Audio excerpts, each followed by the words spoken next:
Well, as the industry manages the peak of the Omicron wave, we saw claiming activities for ACFI drop across the sector. As a result, we are now starting to see the flattening of average daily subsidy paid to providers.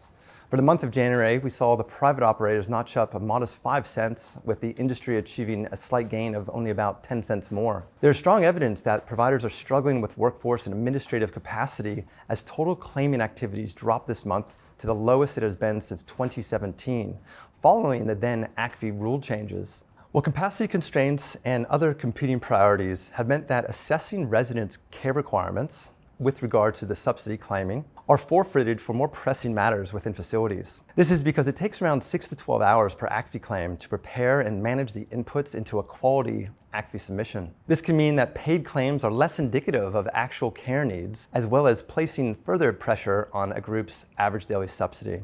Voluntary ACFI claiming, or funding uplifts, continue to come backwards across all cohorts. The industry submitting only 1.6% of claims as voluntary this month.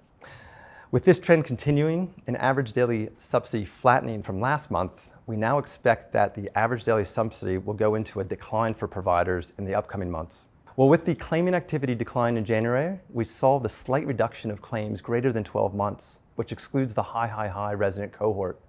This indicates that there is an increase in an overall discharged residents.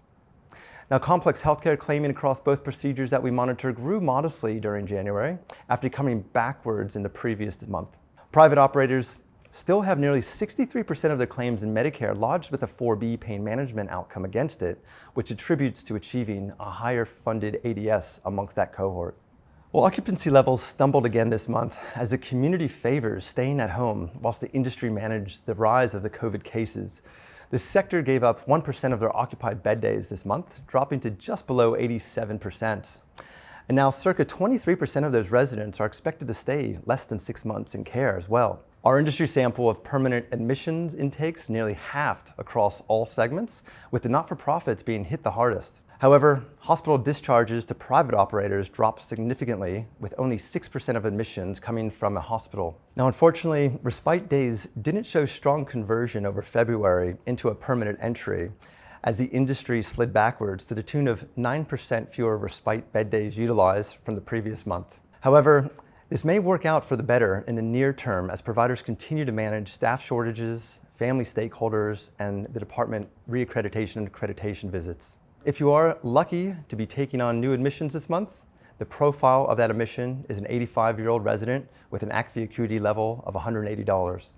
Well, as the sector continues to work through the peak of the Omicron pandemic within Australia, and with just under 8 months until the introduction of average case mix adjusted care minutes, we did see gains in delivered care minutes over January.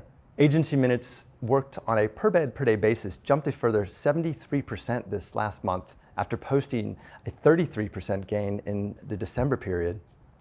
Providers will be experiencing significant cost increases to their roster periods as they backfill shifts with any available personnel, regardless of their costs.